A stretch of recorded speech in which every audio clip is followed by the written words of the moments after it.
Hello, Bill. Good morning, Matt. Welcome to the DMZ, everybody. It's a Friday morning. We don't usually like to tape on Friday because then it gets up kind of over the weekend, but it gives us the chance to fully absorb as best one can a week of Trump. Yes. Stuff tends to break, 5 o'clock on Fridays, but this is as good as we can do, people. Weekend Trump with Mel Allen. And one thing that happened this week is that Donald Trump took out time in his busy schedule watching Fox and Friends and tweeting. Trump and Friends. Trump and Friends. He's got a staff of government. How is he going to recruit candidates if he doesn't watch Fox and Friends? But he took time out to call Roseanne Barr and congratulate her on her Boffo reboot of Roseanne, 18 million viewers. It's sparking a whole cottage industry of Roseanne takes, which neither one of us have done. Well, I did my Roseanne take 2 years ago, right? Right. I predicted this, sort of. So what did you say 2 years ago? So first of all, I was riffing. I heard Chuck Klosterman, probably on Bill Simmons' podcast, but somewhere, talking about how the TV show Roseanne had been essentially forgotten, but how it actually was this great show that really spoke to a part of America. And that got me thinking about how she, just like the Cosby Show paved the way for the Obama presidency, that Roseanne was the forerunner to the Trump presidency. So that was my take. That was my insight. And I wrote a piece at the Daily Caller before Trump was elected, before he was elected president. I think he was the nominee at this point, about the importance of Roseanne's show, how it tapped into the blue-collar ethos, how in some ways Dan Connor and Roseanne were conservative. I mean, they're married, they love each other, they have a family, they're working, sort of blue-collar working-class folks, but also Roseanne was arguably the most pro-LGBTQ show ever, underrated, maybe short of Ellen. Well, I think Will and Grace too, but I mean it was a cutting edge show in a way that I don't think it gets. I mean, maybe today it's getting the credit for that, but 2 weeks ago it wouldn't have, right? People had pretty much forgotten the show. I think it was really kind of really forgotten in a way that it didn't deserve to be. It's also so I guess the point is, and I wrote about this in my column a year and a half, 2 years ago, or my blog post. And by the way, let me just say, this is a self-aggrandizing sort of thing to say, but when I worked at the Daily Caller, and I was there for 6 years, and I pretty much wrote something every single day, and it didn't have to get clicks, it didn't have to really track the news cycle every day. And I wrote a lot of little things who 2 years ago, who was writing a piece about how the TV show Roseanne still mattered and was still and was indicative of the Trump voter who isn't really conservative, who was culturally conservative, but not really conservative in the sense of social conservatism or free markets or whatever. I was writing stuff like that back then, partly because I could self-assign. There wasn't any editor telling me what to write, and there weren't nobody really cared if anybody clicked on it or not. And I don't think anyone really even noticed this piece. I think Roseanne Barr, if memory serves, might have tweeted this. But I pointed out, I think she might have tweeted it. Maybe I'll find that. She's very active on Twitter, and she's being active this week. Yeah. But I wrote about the contradictions of this, right? Roseanne Barr is somebody who so in the 80s, when the TV show Roseanne was on, I'm pretty sure my family didn't like it, that we thought it was liberal and that it was undercutting the social fabric, it was presenting ideas like the dude from The Big Bang Theory who was banging Darlene Connor, living in the house, living in their family's house in Michigan or wherever. Like, that's not conservative, family values, and yet it's very indicative of like what a lot of America was like at that point, right? And so anyway, that's the piece I wrote, and it's one of those cool things where like every once in a while, as a writer, something you wrote will kind of come full circle, and I think it was way ahead of the curve on that one. But hat tip to Chuck Klosterman for his insight at a time when nobody really was thinking about the Roseanne show. He was reminding us that like it was very good and a very like almost like a sociological look at what the 90s, the 80s and 90s were like in Middle America. Now, the new Roseanne, in many ways, is very similar to the old Roseanne, and say politically very different, because the original Roseanne was, working class Midwestern family with very progressive social values. And political values. I mean, there's pro-union is a pro-union episode and stuff like that. But obviously, pushing the boundaries on sex and LGBT issues. And didn't she have the first lesbian kiss? Yes, I think that's on right. TV, right? And I mean, it was a way to say, don't look at blue-collar America as being narrow-minded, and you might even look at it as subversive. We're gonna get these liberal social values into Middle America by sneaking it into this blue collar show. But it was also, I agree, but it was also authentic. It wasn't like these these elites in San Francisco or something like this is what a blue collar family would look like, and It rang true. I mean, John Goodman's just amazing. John, I agree. John Goodman. I mean, John Goodman's just a spectacular actor. Period. And you really wonder how well the show would do if he wasn't there. Yeah. But now Ben Shapiro, very conservative commentator, has his own site, Daily Wire, and his podcast is now going to be on terrestrial radio.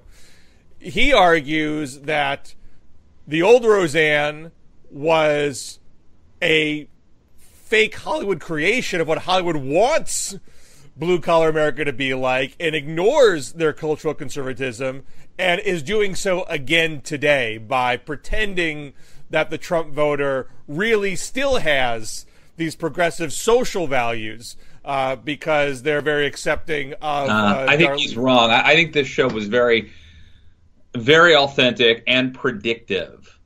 And if what should have happened is we should have taken everyone from National Review and AEI and forced them to watch episodes of Roseanne in 2015, and we would have all seen Donald Trump coming. Now, I think the show is an important show. And look, I'm not saying it, of course it's not representative of all blue collar Americans, but so something happened. I probably talked about this before, but like, I know we're on a time crunch, so I'm not going to belabor my point here, and I'm not going to go into the full Matt backstory. But my dad, you guys know where I come from and the kind of background I come from. It's more like West Virginia and Pennsylvania than Maryland. But my dad and my mom and all their siblings were like middle class people. Like, they had white picket fences. They didn't. None of them went to college, but they had white picket fences. They went to church on Sundays. They had 2.3 kids, 2 cars in the garage, and went to work, went to church, that sort of thing. Their kids are much more range, right? Some of them are great, contributing to society. Some of them, I have one cousin, first cousin once removed, who was literally shot 3 different times before he died. Before on the third, I think it was the third time he died. It's really pretty tragic. Younger than me, a lot younger than me. Drugs. And I think that this happened to Middle America, and to working class America, white America. Charles Murray's written about this coming apart, but this is a story, and I think Roseanne does maybe the only show that was telling this story. And now the ratings for the new reboot are better in Trump country than Blue Dot America. Whereas before, the left really loved Roseanne because it was seen as really a liberal show. Now they're horrified that Roseanne is literally calling Jackie a snowflake. And Aunt Jackie, who it's interesting the connection with Big Bang Theory. Yeah. Because at least two of the actors from Roseanne are on The Big Bang Theory, including Aunt Jackie. Right. But Aunt Jackie's wearing the pussy hat and the mean woman. And Aunt Jackie, quite frankly, is a caricature. She's more of a caricature than Roseanne and Dan are. The Trump voters are essentially seen as more three-dimensional people. Now, Darlene, I think, is seen as more three-dimensional than Jackie is. Although, I forgive me, I've watched part of the 2 episodes. I didn't watch all the way through. I'm not quite sure if Darlene actually expresses who she voted for. I think actually Jackie voted for Jill Stein. Make it 3. Darlene's, so it's 3 people from Roseanne. 3 actors from Roseanne are on The Big Bang Theory.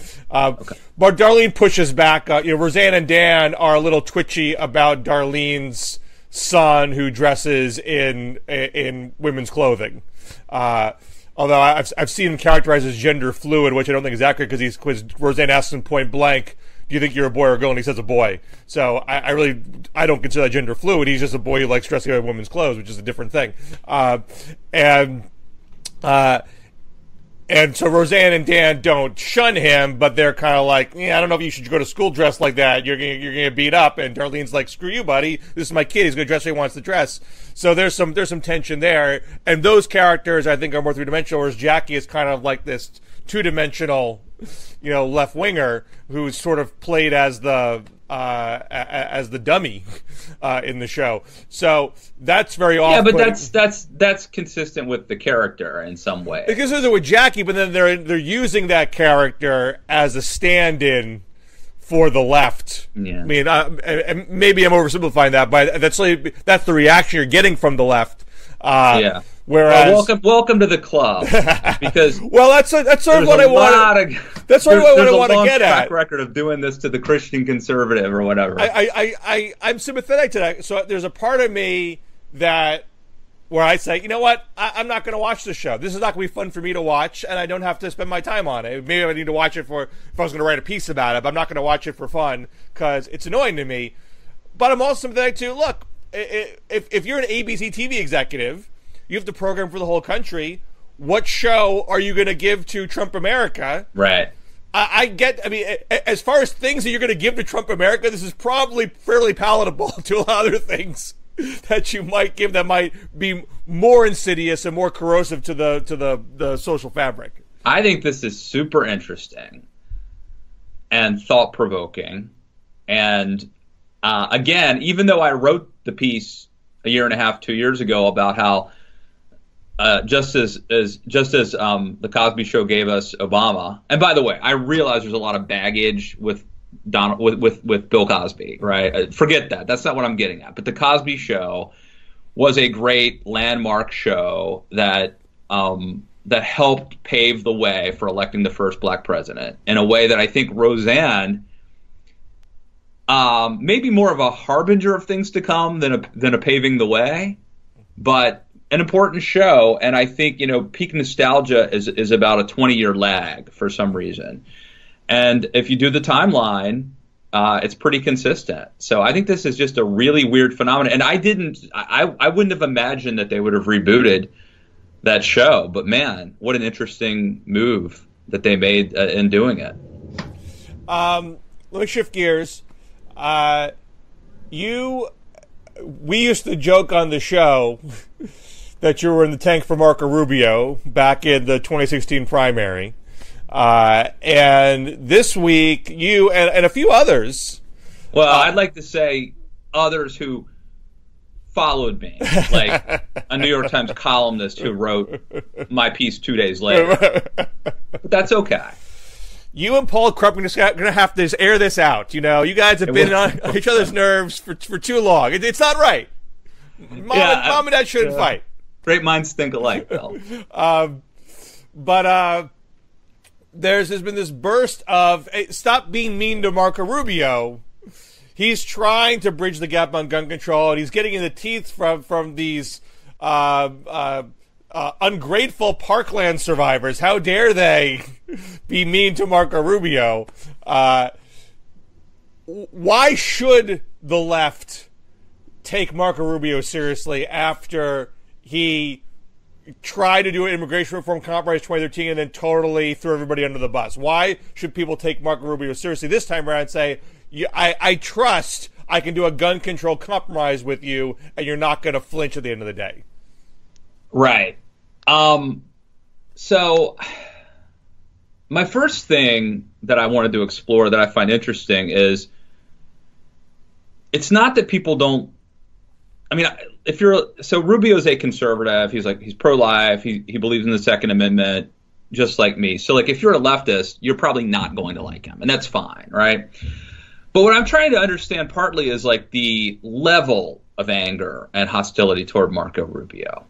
Now, some of this just has to do with geography. He's a senator from Florida. The Parkland shooting happened in Florida, so it makes sense that he is a little more high profile in this debate than other Republican senators. But that doesn't really answer the question. Like I've noticed, I'll occasionally, listen to who's the John Lovett, what's that show called? Pod Save America. Like I'll listen to those guys sometimes. And they have especially John Lovett, whom I like. He's been on the Matt Lewis and the News podcast before. I've had lunch with him. Smart, funny guy. But he has a lot of anger toward Marco Rubio that I just don't I get he's not your brand of vodka, but the level of anger and hostility toward Rubio is what I don't understand. So my piece partly tries to delve into that. I mean, I also feel like Rubio gets a raw deal when it comes to immigration. So I had lunch with one of his comms guys, right at the beginning of the immigration debate. And I was like, are you guys, don't underestimate how ugly this is going to get on the right, how nasty this is going to be. Like, are you girding your loins for the you were going to be destroyed? And they assured me that they were well aware what was about to happen. And that they were ready, that Rubio had factored in, like, this is going to be ugly. If you champion immigration reform, you are going to be hit from the right, and it's going to be nasty. And they should know, like, Rick Perry had gotten really beat up in the 2012 primary for having the audacity to, be a decent human being. John McCain had been almost destroyed in the he almost didn't. People forget he was like the front runner. Then he was, next thing you know, he was carrying his own luggage at the airport. And then he won New Hampshire, and that propelled him back into front runner status. So immigration had almost destroyed John McCain's chances in 2008. Anyway, here's as someone who covered the immigration debate in 2013 and 2014. And someone who has a propensity to be favorable toward Marco Rubio, my recollection is he did yeoman's work on the issue. He was basically the liaison to conservatives and to conservative talk radio. And he really did a courageous and bold thing. It would have been a lot easier for him to just sort of theoretically be in favor of immigration reform, but never actually do anything about it, like a lot of other people have done. Rubio really championed it. He pushed it through. It passed the Senate. Then it became very clear that it wasn't going to pass the House and that it was a toxic issue. And he walked away from it. Okay? And he walked away from it. And then he said, okay, this isn't going to happen. We got to do something else. The narrative that Rubio is weak, that he folds easily, I think that narrative is an unfair narrative, and I think he actually is ironically punished for being a profile in courage, whereas other senators who didn't have the courage of their convictions, who didn't even haven't tried to compromise or to find common ground, aren't tagged with that label. So anyway, I feel like it's unfair, and that people have this irrational hostility toward Rubio. Well, let me ask you this. You're saying the left has an irrational hostility. Why should anybody even care about Marco Rubio at this point? He clearly is not the heart and soul of the Republican Party. I don't know who believes he's ever going to run for president again. If he did, how far he would get. What is his political relevance anymore? Well, look, so one of my theories is that the left did try to destroy Rubio because they saw him as like almost this existential threat. He's Hispanic. He speaks Spanish fluently. He can talk. He's like a kind of a compassionate conservative. He's young, or he was perceived as he's political young. 47 isn't young, but it is in politics. He has a fresh look too, a youthful look. I don't think that's a big worry anymore, because I think they've with the help of Donald Trump and Republicans who prefer geriatric Republicans over the youth movement. I don't think he's any longer. No, look, he could have a comeback, and that wouldn't surprise me. But I don't think he's currently. I don't think the animosity toward him is currently viewed as him being this existential threat anymore. I don't think that exists anymore. I think he's relevant only to the degree that if you're going to pass common sense gun reform, which Rubio has, I think, championed some modest reforms that could actually pass. If you're going to do that, you're going to need 60 votes in the Senate, probably, right? You're going to need to get people like me and Marco Rubio and Ben Sasse and people in our space on board, people who believe in the Second Amendment, but also don't think you should own an M16 or a flamethrower or a rocket launcher. You're going to need some of us on board. Well, how do you do that? Well, a good way to start is you don't go on stage and accuse Marco Rubio of taking blood money from the NRA. You don't compare, and so I think that this effort by the Parkland, survivors, what are we calling them? I like that name better than victims. Survivors. By the students, I think that although they've become, many of them have had their 15 minutes of fame, some of them may go on to have much more than 15 minutes as activists. They're not playing. If they're either just getting attention, or they're playing like a long game, which is, we need to radically change this debate. We need to shame anybody who believes in the Second Amendment.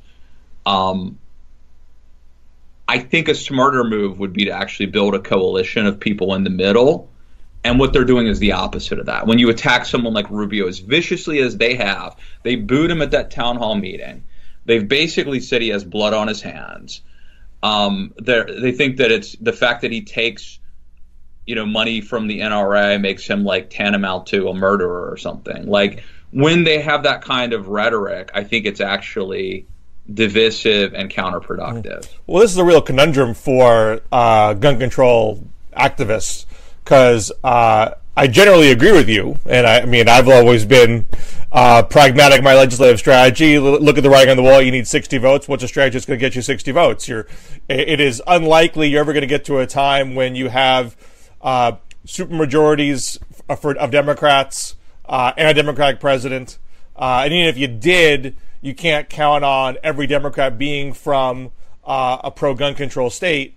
Joe Manchin, right? What's Joe Manchin going to do? Now, he would do moderate gun reform. We've seen that with Pat Toomey, but he's right now. He's in this tough battle in West Virginia. Well, even Manchin Toomey did not get uniform Democratic support. It picked up a few more moderate Republicans, and it lost some other Democrats.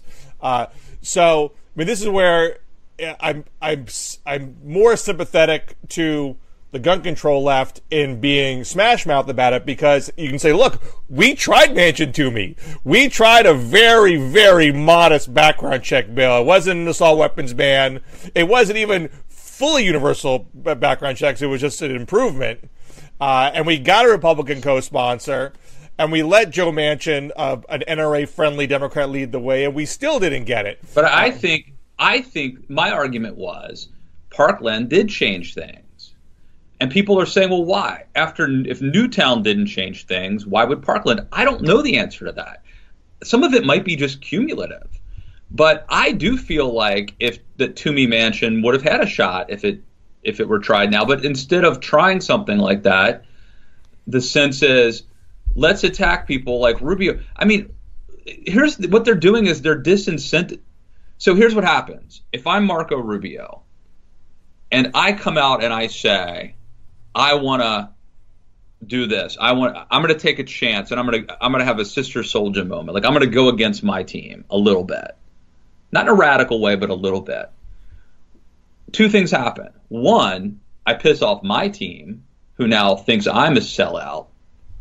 And two, the people that I'm trying to appease hate me, and they call me a sellout. So what is happening right now is we are disincentivizing people like Rubio from why would the next Rubio, the next time anything happens, whatever the issue is, why would the next Marco Rubio go to a stupid town hall meeting where he's going to get destroyed and booed for daring, to number one, daring to show up to this venue, and number two, like, any strategist is going to say to the next Rubio, don't go to the town hall meeting, and whatever you do, don't propose any bipartisan solutions, because it's a thankless, counterproductive move. You're not going to win over your enemies. All you're going to do is anger your friends. So the best strategy is just double down on your team. Right? Isn't that the message? Well, I would say this. I don't think things are different. I don't think Parkland is all that different from San Diego, quite frankly. I mean, there's certain things you can point to, I know, but I don't think the fundamental political dynamics are different. If anything, they're worse for gun control because San Diego happened with a Democratic president and with a Democratic Senate. Now you have Republican Congress and Republican president. Even though Trump, can pop off and sound like a gun control moderate sometimes, he got $30 million from the NRA, and every time he has uttered a peep about breaking ranks, he quickly scurries back into line. So even if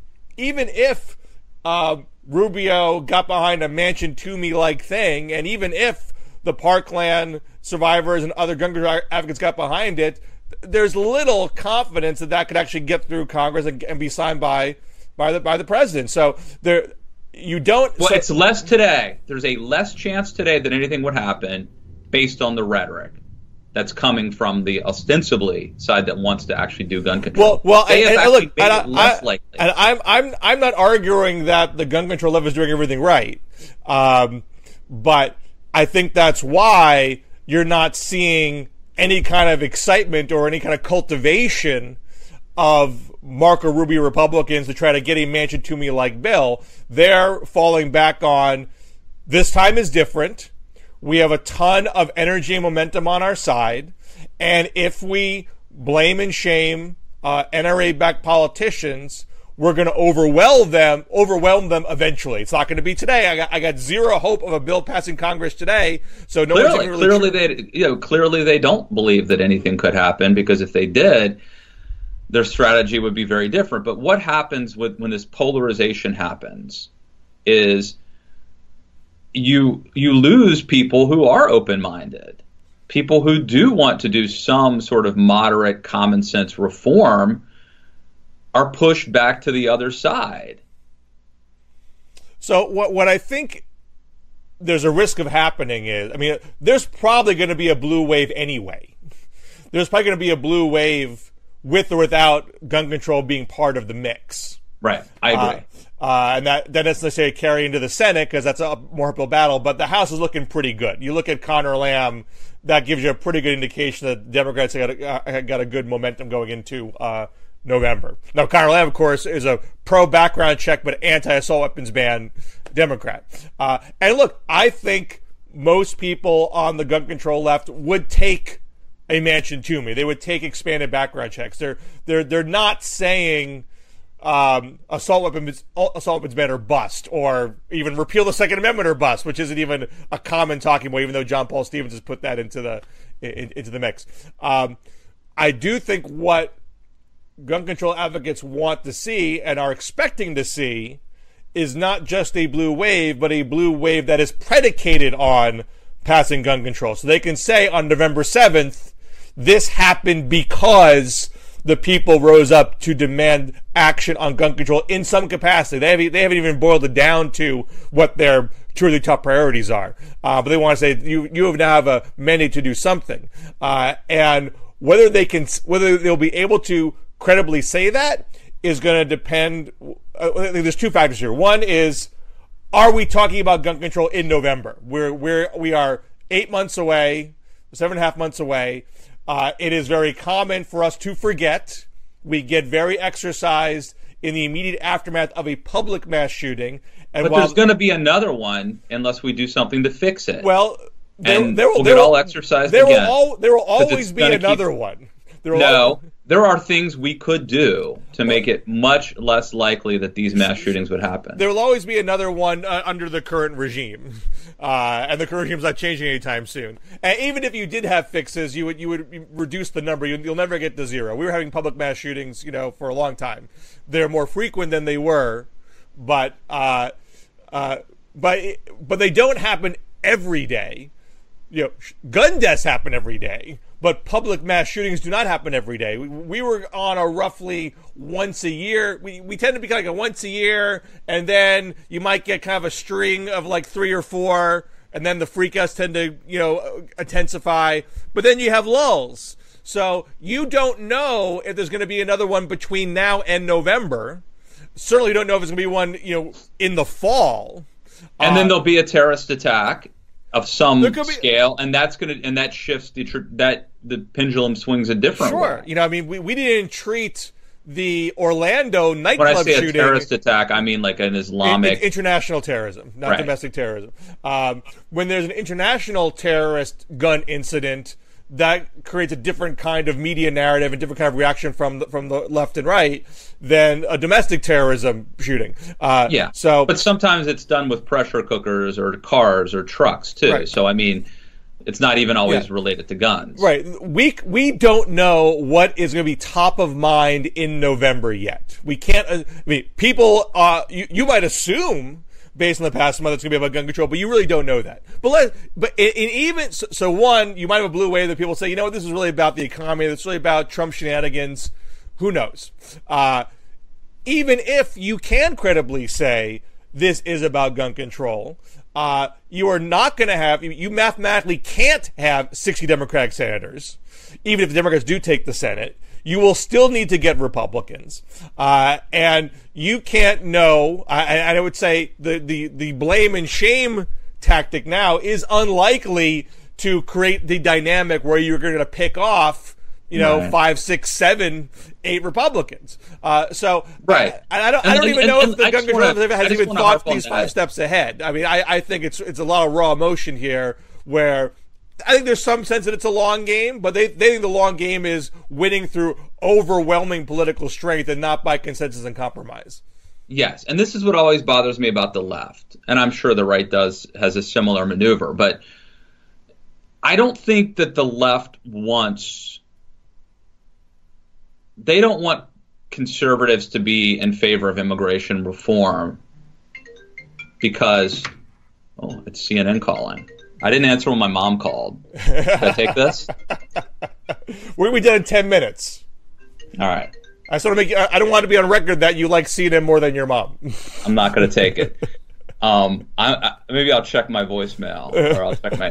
What was I going to say? Look, I think it's wrong that, how do I put this? I don't think the left or the Democratic Party wants any conservatives or any Republicans to be on the right side of history on anything that they deem to be trending their way. And that's like a weird hidden agenda or a weird like ulterior motive. It's like I want to pass my agenda, but I don't want any conservatives or Republicans to get credit for helping do it because I think things are trending this way. I want them to all be on the wrong side of history. So when this polarization happens, when these kids are, and it's not just kids, young adults, whatever, even like the marches, when things get radical and radicalized, it forces people to their corners. So if you were like a conservative, like I don't really like Trump. I'm not really a big Trump fan. Yada yada yada. I kind of like to do something on guns. Nothing radical, but like this is ridiculous. Come on, I've got kids. I want to, as soon as these people take to the streets and start, sounding like communists, all of the sort of, middle class folk get freaked out, and we go back. We scurry back to the Trump camp. So anyway, that's my lamentation about the current state of politics, and I'm sure both sides have their own version of this move. We get just a few more minutes left. I do want to talk about one other column that you wrote for the Daily Beast this week about gerrymandering, which is it hasn't published, and who knows it well. I got an early taste of it. Do you mind talking about it? No, we can talk about it. So. Gerrymandering has been a cost slab on the left for a long time. Republicans got to redraw a whole bunch of lines after 2010. There was the Texas redistricting thing that happened after 2010, which was kind of like an extra twist of the knife that went beyond the normal redrawing after the census. And now it is common argument. There was a New York Times piece this past week from folks from the Brennan Center saying, even if Democrats win the national popular vote in 2018 by 11 points, they would need an 11-point margin to take the House. That's how bad the redistricting is. Now, other folks like Dave Wasserman at Cook Political Report in 538 put that at more like 7. Either way. But so they have to go above and beyond just winning the popular vote to win as the playing field stands. Now, are you disputing that metric, or are you arguing, or are you arguing, look, Democrats are complaining now, but if they have a good 2020 after the 2020 census, they win a bunch of state legislatures, they get to redraw the lines, they're not going to play fair, they're going to redraw it in their favor like everybody else has done throughout all of history.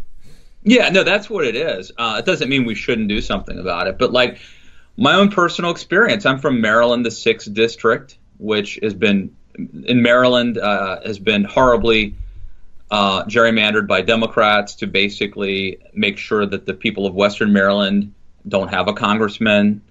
We're lumped in, we're no longer culturally unique. We're lumped in with, basically our votes are watered down. Then I moved to Alexandria, Virginia, which had a different sort of a thing. There's 6 people on the Alexandria, Virginia City Council. Finally elected one Republican. I think it was in 2009. Anyway, a month after he's elected, the city council changed the day of the election so that no Republican could ever win again. And sure enough, he didn't. That's not gerrymandering, but it's a different form of whoever's in power kind of using all of their sort of rigging the game. And so my point in the column that I'm working on is essentially that gerrymandering has been around at least since Elbridge Gerry, whom it's named after. Right. So this isn't a new thing. Both sides have done it. It's gotten worse. Republicans did it in a way that's like especially egregious.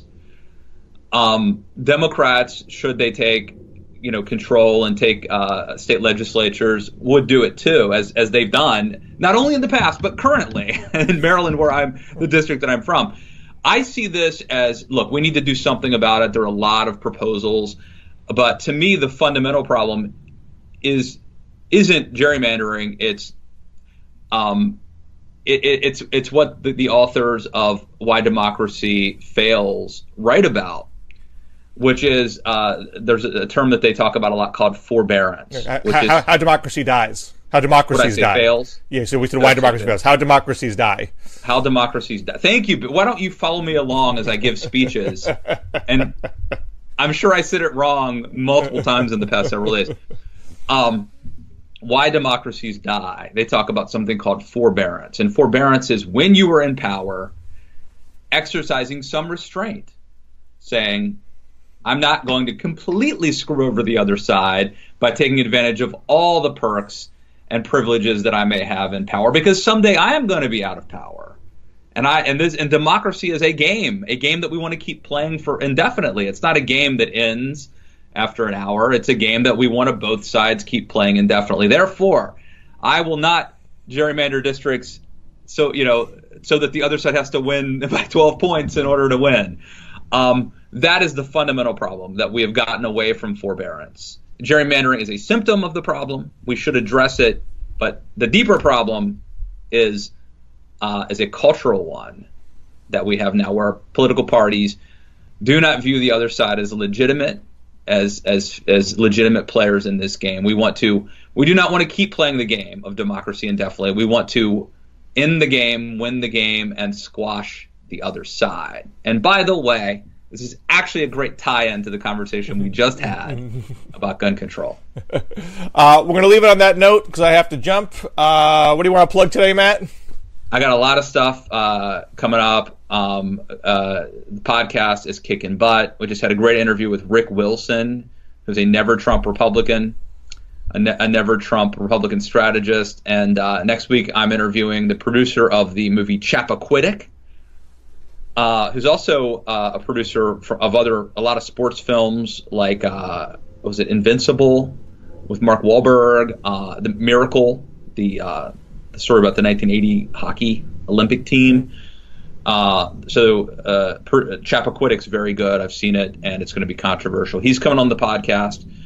Also, we're having Dan Pink, who's a really cool author, and he has a new book out called When. It's not a how-to book; it's a when-to book. So download the Matt Lewis in the News podcast on iTunes or Stitcher. We're now on Stitcher, Bill. Also, check out my new podcast, New Books in Politics, at thenewbooksnetwork.com. My latest is with Joshua Zeitz, Building the Great Society, and coming up is going to be Carl Cannon on this date, the great Carl Cannon from Middle Clear Politics. So check that out, and I got to run, so I'll talk to you next week. See you guys.